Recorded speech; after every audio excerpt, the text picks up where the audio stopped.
اورمنی टी20 میچ کې د پاکستان نوی ټیم نوجوان ټیم د نیوزیلند نه یو عبرتناک شکست خوړلې دی، یو ډیر غټ شکست خوړلې دی، یو ډیر شرمناک شکست خوړلې دی. د پاکستان نوجوان ټیم چې په کنډیشن باندې نه پوي د راوته بر هر سری بیټ تاول جی پچ کنډیشن او چاریټ کولو نه راځو سکور کارت باندې خبره کو تاسو خپل اندازو شي 91 رنزونه د پاکستان ټیم اوټ شوی په 91 رنزونو باندې او نور لسورونه واخلې دي جی دوه بالا کم نور لسورونه واخلې چې محمد حارث په 0 حسن نواز په 0 سلمان آغا 18 عرفان خان 1 شاداب خان 3 خوشدل 32 دا پکې هائی سکور دی د خوشدل شاه عبدالصمد 7 جانداد خان 17 شاهین افریدی 1 ابرار احمد 2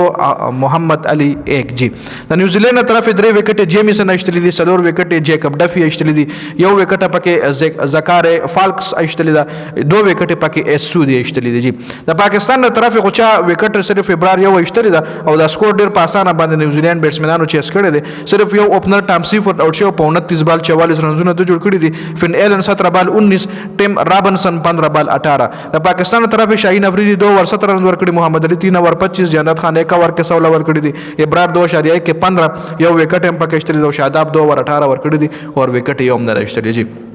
نو دا مایند سیټ چینج کولو د پاکستان ټیم وای موږ مایند سیټ چینج کو نوی مایند سیټ سره گیم کو اٹیکنګ گیم وکاو اٹیکنګ گیم مطلب خدا نه شو د پچ میریټ کو با ډایرکټ وردا بیٹتا هوا پچ سٹارټ کې سخت او دای بس ایجونه ور کول